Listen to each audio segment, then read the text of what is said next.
on Monday before, this correspondence went to Chief Long. Hello, Chief Long. We received this message today from the student group.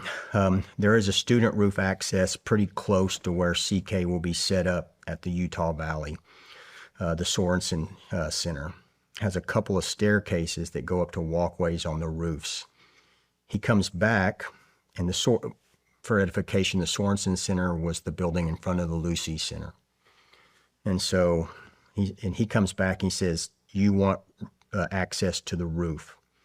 And came back and said, I was told students have access above us. If this is true, it would be nice to either have it controlled access or allow one of my guys to be there as well, if possible. He comes back, and his last correspondence was, I got you covered.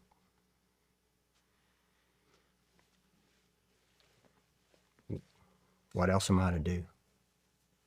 When a command level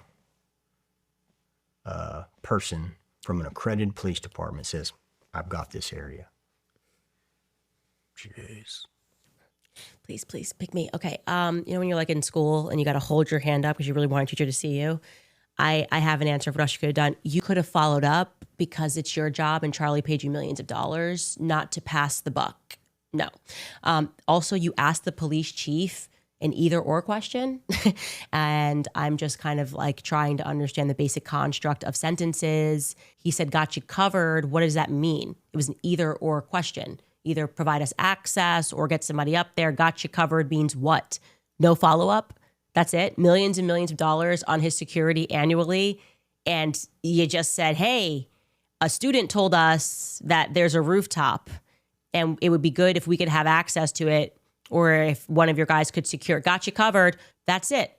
That's what Charlie was paying for. On the basis of that answer, you should all be fired.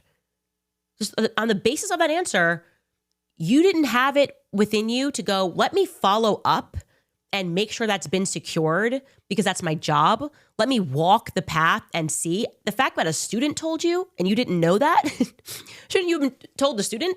You shouldn't you have said to the student, hey, we're looking at a map because it's amazing. It's 2025 and there's this thing called Google Maps. So we're actually looking at a map and we see where Charlie's going to sit and we're wondering about this roof. Could you let us know how we're supposed to access that?